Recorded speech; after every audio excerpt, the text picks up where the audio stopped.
Hello, welcome to our channel Aachi Malarkodi. எல்லோரும் எப்படி இருக்கீங்க? நல்லா இருக்கீங்களா? என் சேனலை ஃபஸ்ட்டு பார்க்குறவங்க சப்ஸ்கிரைப் பண்ணிவிட்டு பாருங்கள். அப்படியே பக்கத்தில் உள்ள பெல் ஐக்கானையும் கிளிக் பண்ணிக்கோங்க. நான் போடுற வீடியோலாம் உங்களுக்கு உடனுக்குடன் நோட்டிஃபிகேஷனில் வரும். இன்றைக்கி நம்ம வீட்டில் நண்டு குழம்பு அது எப்படி செய்யறதுதான் இந்த வீடியோவில் வந்து விரிவாக சொல்கிறேன். ஸ்கிப் பண்ணாமல் பாருங்கள். ரொம்ப நல்லாயிருக்கும். காய்கறி போட்டு செய்கிறது. அந்த நண்டு எவ்வளோ உயிரோடு இருக்குது பாருங்கள். இது மாதிரி நண்டு எப்போயாவது அபூர்வமாக கிடைக்கும். எப்போதுமே நண்டு கொஞ்சம் இது பழசாக பாருங்கள், உயிரோட ஓடுது. அதை எப்படி உடைக்கிறதுன்னு கையில் வச்சு நம்ம உடைச்சோம்னா கையை கவ்வினா விடாவே விடாது, காயம் ரத்தம் வரும். அதனால் அதை நண்டை வந்து காலை வந்து பார்த்து தான் உடைக்கணும். நண்டு எவ்வளோ உயிரோடு ஓடுது பாருங்கள். இது மாதிரி நண்டு ரொம்ப நாளாச்சு பார்த்து கடையில். இந்த நண்டை வந்து காலை வந்து கத்திரிக்கோலால் தான் கட் பண்ணணும். கை வச்சோம்னா கையை கவ்விடும், அது விடவே விடாது, ரத்தம் வரும். இவ்வளோ அழகாக இருக்குது பாருங்கள் இந்த நண்டு.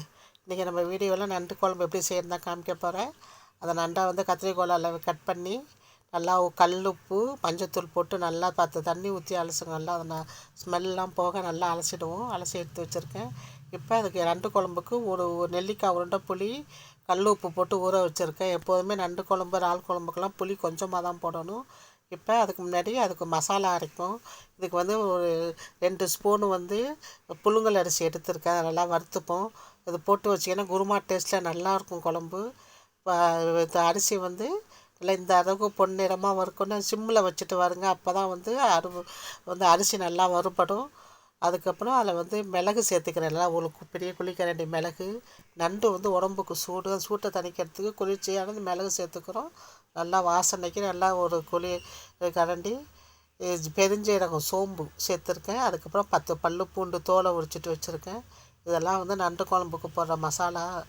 அரிசி, ஜீரகம், மிளகு, பூண்டு இதையும் நல்லா சேர்த்து நல்லா இப்போ வறுத்துட்டு இப்போ இதோட வந்து மூடி தேங்காய் வந்து நல்லா பல்லாக கட் பண்ணி வச்சுருக்கேன். திருவி போட்டுக்கோங்க. நான் வந்து இந்த மூடி தேங்காயும் சேர்த்து வறுத்துட்டு அரைக்கிறது நல்லா வாசனையாகவும் இருக்கும் குழம்பு. அதனால தான் வறுத்துட்டு அரைக்கிறேன். இப்போ வறுத்துட்டு இப்போ என்ன செய்யணும், அதுக்கு முன்னாடி இந்த ஊற வச்ச புளியை நல்லா கரைச்சி வச்சுருக்கேன். அதில் வந்து 1 ஸ்பூன் நல்லா மிளகாத்தூள் ஒன்றுன்னா மல்லித்தூள் வந்து 2 பங்கு போடணும். அதுக்கு 2 பங்கு மல்லித்தூள் போட்டுக்கிறேன். நிறைய ரெடி பண்ணி வச்சுக்கிட்டா குழம்பு கிடைக்கிறது ஈஸி. இப்போ வந்து மிளகாத்தூள் போட்டு 1 ஸ்பூன் வந்து ஜீரகத்தூள். குழம்புலாம் ஜீரகத்தூள் சேர்த்தா உடம்புக்கும் நல்லது, குழம்பெல்லாம் வாசனையாக இருக்கும். ஒரு குழிக்கரண்டி மஞ்சத்தூள், மிளகாத்தூள், மல்லித்தூள், ஜீரகத்தூள், மஞ்சத்தூள் 4 போட்டு கலக்கிலாம் ரெடி பண்ணி வச்சுக்கோங்க. இதுக்குள்ளே நம்ம வறுத்த மசாலாலாம் நல்லா ஆற வச்சுருக்கேன். நல்லா ஆறின பிறகு மிக்சியில் போட்டு அடிங்க. இப்போ பாருங்கள், கை நல்லா தொட்டு எடுக்கிறவளுக்கு சூடு இருக்கக்கூடாது, மிக்சி வீணாகிடும். மசாலாவும் நல்லா அரைபடாது. நல்லா ஆற வச்ச அரிசி இதெல்லாம் போட்டுட்டு அதில் என் ஸ்டைலில் வந்து தக்காளி பழம் 2 தக்காளி வந்து தாளிக்கவும் போடுவேன், அரைக்கிற பொருளையும் போடுவேன். எப்போதும் நான் சேர்த்து அரைச்சி எடுத்து வச்சுப்போம். இப்போ குழம்பு தாளிக்க வேண்டியது தான். குளிக்க எண்ணெய் நல்லெண்ணெய் ஊற்றி வெங்காய வடகம் கறி வடகம் போட்டிருக்கேன். எப்போதுமே அசைவத்துக்கெலாம் நான் கறி வடகம் தான் போட்டு தாளிப்பேன். கறி வடகம் போட்டுட்டு அது நல்லா பொரிஞ்ச பிறகு வெங்காயமும் கருவேப்பிலையும் போட்டு வதக்குறேன். கறி வடகம் இல்லாதவங்க கடுகு, மிளகு, சோம்பு போட்டு தாளிச்சுக்கோங்க. இப்போ வெங்காயம் வதங்கின பிறகு தக்காளி, ஒரு உருளைக்கிழங்கு போட்டு வதக்குறோம். இந்த நண்டு குழம்புல வந்து காய்கறி போட்டு குழம்பு வச்சா ரொம்ப நல்லாயிருக்கும். மாங்காய், முருங்கைக்காய் இருந்தாலும் போட்டுக்கோங்க. என்கிட்ட உருளைக்கிழங்கு இருக்குது, நான் போட்டிருக்கேன். இது நல்லா வதங்கின பிறகு நம்ம கரைச்சி வச்ச புளிக்கு தண்ணி, மிளகாத்தூள், மல்லித்தூள் கரைச்சோம்ல அந்த சாந்தை வந்து அதில் கொட்டிட்டு தேங்காய் அரைச்சி வச்சிருந்ததையும் சேர்த்துப்போம். சேர்த்துட்டு இப்போ நல்லா கொதி விடணும். ஒரு கொதி வரட்டும். அதை கலக்கிடுவோம்.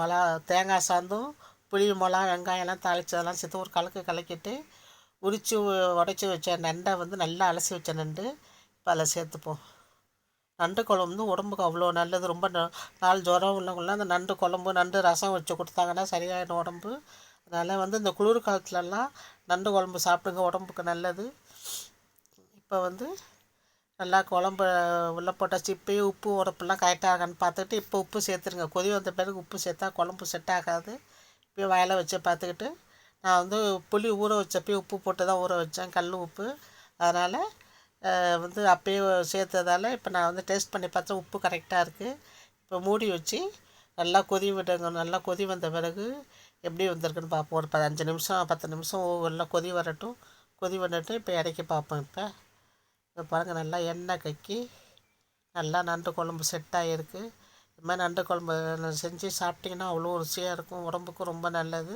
இந்த பக்குவத்தில் நான் சொன்ன மாதிரி மசாலா அரைச்சி புளி மிளகாத்தூள் சேர்த்து குழம்பு வச்சு நீங்களும் சாப்பிட்டு பாருங்கள், அவ்வளோ நல்லாயிருக்கும். உடம்புக்கு ஹெல்த்தியான விஷயம் வந்து நண்டு வந்து உடம்புக்கு நல்ல பேலன்ஸ் பண்ணும் உடம்போட ஹீட்டை. அதனால் நண்டு குழம்பு அடிக்கடி வச்சு சாப்பிடுங்க. நண்டு குழம்பு வந்து மீன் குழம்பு மாதிரி மறுநாள் வச்சு சாப்பிட்லாம், இட்லிக்கு சாப்பிட ரொம்ப நல்லாயிருக்கும். தோசைக்கும் தொட்டுட்டு சாப்பிட்லாம். சின்ன பிள்ளைங்களாம் சாப்பிட மாட்டாங்க, நான் உரிச்சு திங்க கஷ்டப்படுவாங்க. உரிச்சு கொடுத்து சாப்பிட்டு பழக்கப்படுத்துங்க, நல்ல விஷயம் இது. இந்த நண்டு குழம்பு வீடியோ உங்களுக்கு ரொம்பவும் பிடிச்சிருந்ததுன்னா சப்ஸ்கிரைப் பண்ணுங்கள், லைக் பண்ணுங்கள், ஷேர் பண்ணுங்கள். தேங்க்ஸ் ஃபார் வாட்சிங்.